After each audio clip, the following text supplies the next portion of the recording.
Selamat siang, perkenalkan nama saya Altalinda Huta Barat dengan NIM 210300158 dari kelas PTNB. Yang pertama, saya akan menjelaskan proses pencernaan pada hewan non-ruminansia dan ruminansia monogastrik. Pencernaan karbohidrat dimulai dari mulut dengan pelumas saliva di dalam gizzard secara mekanis dan hidrolisis. Dilanjutkan di dalam usus halus oleh enzim pankreas, empedu, serta getah usus. Lalu proses pencernaan ini hanya mampu menghidrolisis karbohidrat sederhana, sedangkan serat kasar tidak mampu didegrasi. Oleh karena itu, sebagian serat kasar lewat dari organ pencernaan utama masuk ke organ bagian akhir saluran pencernaan atau sekum, rektum, dan kolon. Lalu pada ruminansia, proses metabolisme karbohidrat pada hewan tersebut berlangsung di dalam rumen. Karbohidrat ini merupakan golongan polisakarida, yakni serat kasar atau selulosa. Di dalam rumen, karbohidrat difermentasi oleh mikroba menjadi pirufat. Kemudian asam pirufat yang dihasilkan akan diubah menjadi VFA, CO2, dan CH4. Lalu nomor 2, saya akan menjelaskan metabolisme karbohidrat.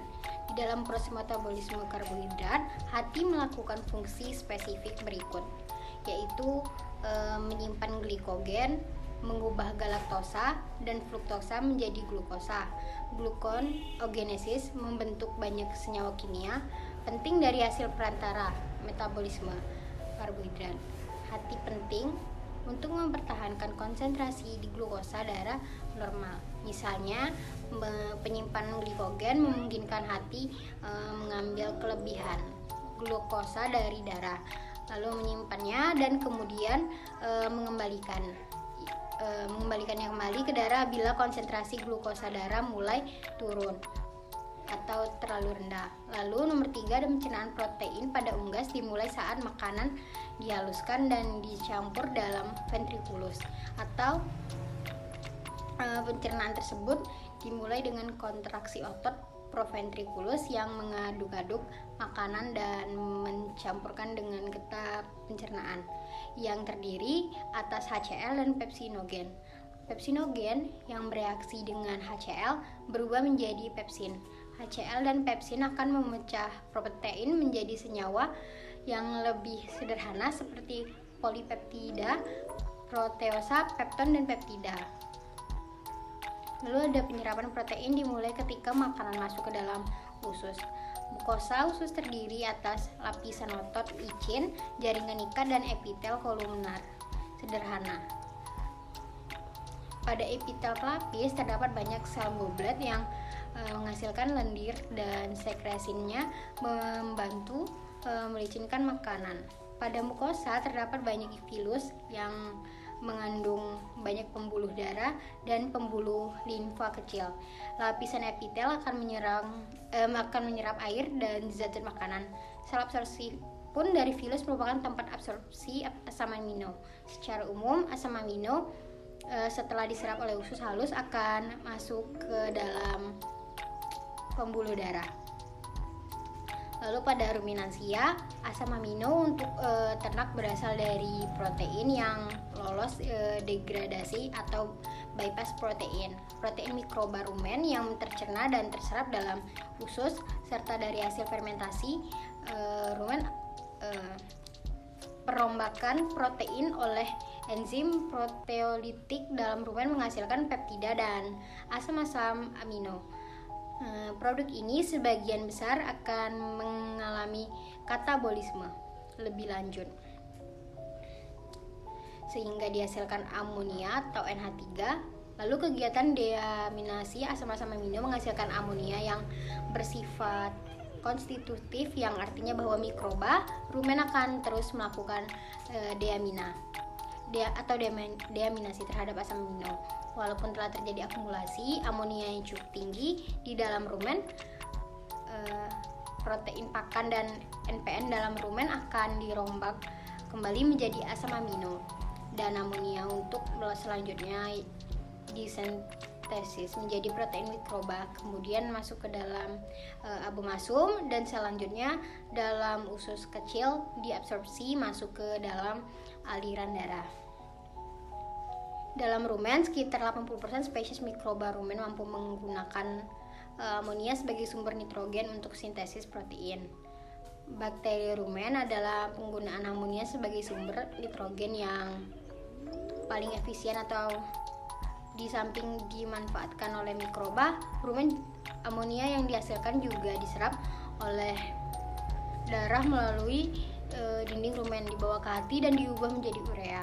Beberapa urea ini mungkin dikembalikan ke rumen melalui saliva dan juga langsung menembus dinding rumen. Tetapi sebagian besar dikeluarkan bersama urin dan kemudian dibuang.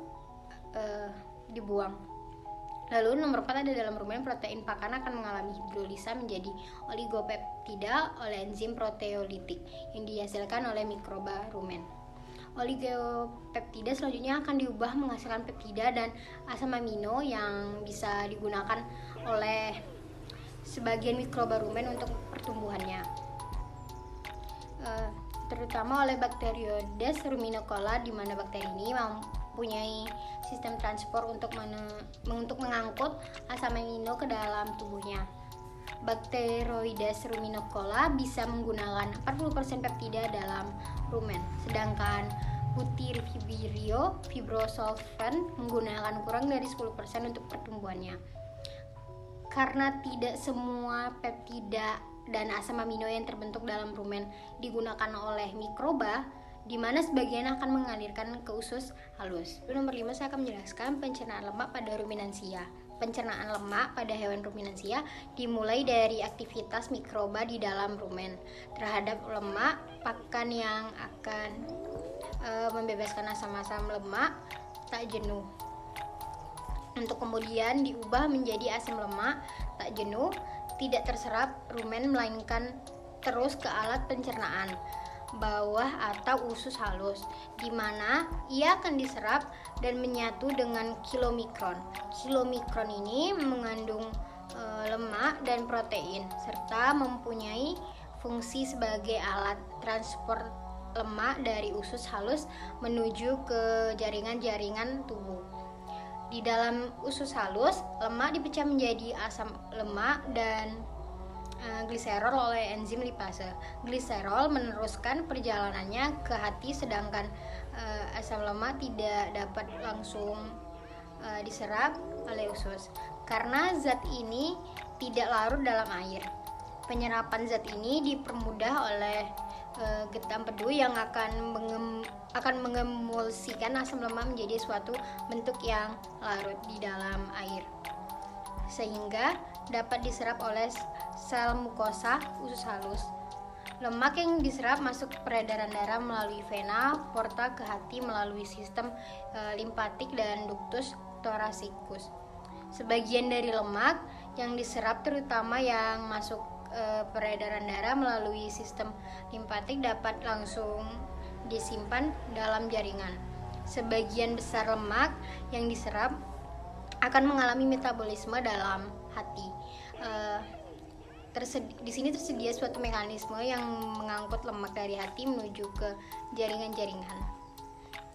Pencernaan lemak pada hewan monogastrik atau lambung tunggal, sebagian besar lemak dalam pakannya ialah trigliserida, sedangkan selebihnya adalah fosfolipid dan kolesterol. Saat lemak masuk ke dalam duodenum, maka mukosa duodenum akan menghasilkan hormon enterogastrik yang menghambat sekresi getah pencernaan dan memperlambat proses pengadukan. Lemak yang diemulsikan oleh garam empedu dirombak oleh esterase yang memecah ikatan ester antar asam lemak dengan gliserol. Garam-garam empedu mengemulsikan butir-butir lemak menjadi butir yang lebih kecil. Kemudian dipecah oleh enzim lipase pankreatik menjadi digliserida, monogliserida, serta asam-asam lemak bebas dan gliserol. Penyerapan lemak dilakukan dengan mengombinasikan dengan garam empedu. Garam empedu dibebaskan dalam sel mukosa dan dipergunakan asam lemak dan gliserol untuk bersenyawa dengan fosfat untuk membentuk fosfolipid. Fosfolipid distabilisasi dengan protein dan dilepaskan dalam sistem getah bening sebagai globul kecil yang disebut kilomikron yang kemudian dibawa ke aliran darah. Proses yang pertama adalah hidrolisis atau lipolisis. Pada proses ini lemak akan diputuskan ikatan ester, trigliserida, fosfolipid dan glikolipid yang dilakukan oleh bakteri rumen. Pada proses ini dihasilkan asam lemak gliserol dan galaktosa. Hasil tersebut siap dimetabolisme secara lanjut. Asam lemak tak jenuh akan dijumpai juga pada proses ini. Asam lemak tak jenuh linoleat dan linolenat akan dipisahkan dari asam lemak, gliserol dan galaktosa. Setelah itu dipisahkan, asam lemak jenuh tersebut akan diubah menjadi VFA. Lalu bakteri anaerob Vibrio lipolytica digunakan untuk hidrolisis trigliserida. Bakteri Butyrovibrio fibrosulfan digunakan untuk menghidrolisis fosfolipid dan glikolipid. Beberapa faktor dapat mempengaruhi proses hidrolisis pada rumen, diantaranya ada level lemak, pH, dan ionopon bakteri rendah. Proses kedua adalah hidrogenasi atau biohidrogenasi. Proses ini terjadi pada asam lemak tak jenuh. Hasil proses hidrolisis dalam rumen terjadi isomerisasi dari ikatan is menjadi trans. Isomerisasi menyebabkan pengurangan asam lemak tak jenuh. Biohidrogenasi menyebabkan lemak esensial rusak, namun ternak tidak mengalami defisiensi. Lemak esensial dapat memenuhi kebutuhan lemak pada ruminansia. Kebanyakan lipid pada ruminan masuk ke duodenum sebagai asam lemak bebas dengan kandungan asam lemak jenuh yang tinggi. Lemak akan diserap oleh duodenum. Asam lemak rantai pendek hasil hidrolisis akan diserap oleh dinding rumen. Asam lemak rantai panjang akan masuk ke dalam epitelium dan usus halus. Pada usus halus, lemak akan disistensis menjadi gliserida dan asam lemak oleh enzim lipase. Asam lemak C14 membentuk transil gliserol dalam epitel usus. Triasil gliserol, fosfolipid dan kolesterol membentuk kilomikron dan masuk ke peredaran darah untuk diedarkan ke seluruh tubuh. Lalu nomor 7 saya akan menjelaskan keterkaitan metabolisme karbohidrat dengan metabolisme lemak. Ialah sel akhir pencernaan lemak akan memasuki jalur metabolisme karbohidrat. Dengan itu akan terjadi reaksi antara glukosa dan pirufat. Sementara itu hasil akhir pencernaan lemak yang berupa asam lemak akan mengalami beta oksidasi menjadi unit-unit yang terdiri atas dua karbon. Setiap dua karbon akan mengikat satu molekul KOA kemudian menjadi molekul asetil KOA yang dapat masuk ke dalam jalur metabolisme karbohidrat. Asetil KOA yang berasal dari beta oksidasi akan disistensis kembali menjadi komponen lemak. Karbohidrat pun jika berlebih akan diubah menjadi lemak yang disimpan di jaringan lemak di bawah kulit atau jaringan adiposa. Keterkaitan metabolisme karbohidrat dengan metabolisme protein akan mengalami 3 cara, yaitu pertama, asam amino akan diubah menjadi pirufat yang kemudian memasuki jalur metabolisme karbohidrat. Yang kedua ada asam amino ketogenik diubah menjadi asetil KOA yang dapat memasuki jalur metabolisme lemak. Yang ketiga ada asam amino non glukogenik dan non ketogenik dideaminasi dan langsung memasuki siklus Krebs. Melalui ketiga cara tersebut, akhirnya asam amino dapat menghasilkan energi dalam bentuk ATP. Karbon dioksida atau CO2 dan air H2O seperti halnya karbohidrat. Sekian penjelasan dari saya. Mohon maaf bila ada kesalahan kata. Saya akhiri. Selamat siang.